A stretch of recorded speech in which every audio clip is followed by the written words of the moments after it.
flying out this morning at about 6 o'clock. I want to dedicate this first poem to the California girls who hosted me. Suze, Mel, Tu, Ro, Tanya, loves ya, and Anne, wherever she is, I think I've lost her. And to all the other little girls and little boys who got moved around a lot when they were really little, and they've been military babies like myself and Tanya and other people. This is called My Museum. I am a bright, blonde American brat. I'm 11, and I have been returned to England, where I was born a long, long time ago. I am digging in the earth, in the corner of our buildings, where years of rubbish from Nana's farm lie. I line up old cogwheels of broken farm machines, a bright blue Spode chip, a Wilson's snuff tin, a big bent old Victorian penny. In the old hayloft, I save our thrown away parts. Mother learned to drive when she was 12 on a tractor in the field, with the leathery old men who patted her on the backside like she was a young filly. Grandpapa knew every inch of the fields around the village. Mother helped harvest and watched the rabbits outrun the combine harvester and the bent, binder-twine belted men, and Uncle Coddy with his machined off missing fingers, seasoned to obey the land.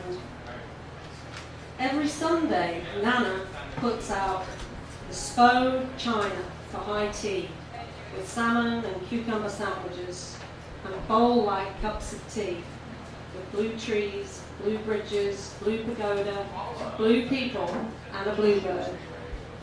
Nana married the skeletal-faced man in the grey picture in Cairo by Neptune's temple. From Surrey, she sent my mother and her sister, evacuated from the war, to Norfolk, full of flying stars and stripes men, while she worked in London on the Hawker Siddeley Rolls-Royce planes. He is killed by mistake by the British. I wondered if it was by a blue plane. Grandpapa is a new husband, and he takes snuff in the pinch on the dip of his left hand, sniffed into his big hairy nostrils, and later sneezed out Achoo! Into his big brown hankies. He offers it to me, and I proudly try it. I think I'm going to die, or my head explode out of the red pickup truck we deliver wood in. I have no hanky to catch it in. He teaches me to chop kindling and wood like a son he never had, and how to carry heavy bags like my mother did. And he grabs me in the garden when I'm sitting private, and he shouts, "You'll wake the baby!" And I jump, and I try and work out, who is this baby? I dig through Nana's desk when the house is quiet, and I find her small case full of old giant pennies and an envelope with an American stamp on. It's a letter from my USAF father. I try to write to the address and ask what he's like. Nana whispers to my mother, who whispers to me, "He was never your real father, you know." And I remember him throwing a clock at my mother, and I think, good, I'm not related to that, and what makes a real father? In the old hayloft, I play with all the thrown away pieces, with my 12-year-old mother, my newly married Nana, and my peppery wooden old grandpapa. We have all just finished the harvest, and we're sipping blue Spode tea and sniffing snuff. Thank you. Do you know what snuff is? Do you all know what snuff is? It's brown tobacco. It'll come in little tins. You take a pinch of it out and sniff it. I mean, a lot of old Englishmen used to do that. So my last poem is, Mel, where are you? She has a sticker on the back of her car, as she did do, which said, "Nature is my church." That really is the idea behind this. I'm training as an outdoor wilderness therapy person, walking the talk and all that back in England, and I train in a very different part of England called the Peak District. It's in northern England, and I go there every week and I walk the hills, and rain and snow and sun and wind, and there's nothing like walking in nature, I believe, which I do a lot of with Mal here, to get in touch with your true nature. So this is called wilderness.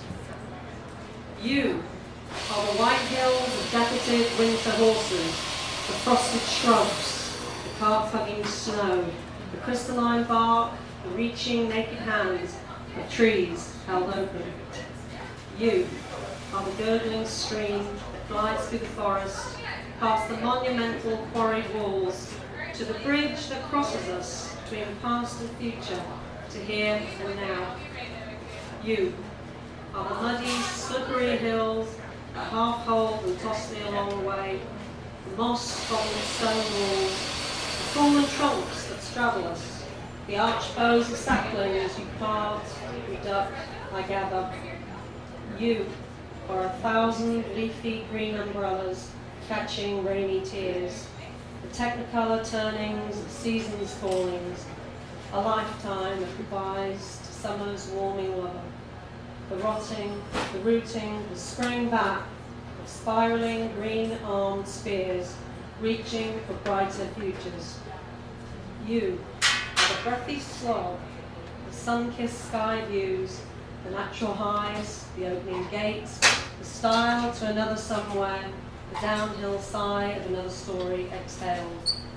You are my guide, my mentor, my nurturer, my healer, holding it all together, this untamed, tangled hive, this raging cage, this rush of human animal, still straining at the leash, dancing my spirit back to the wild. You free me.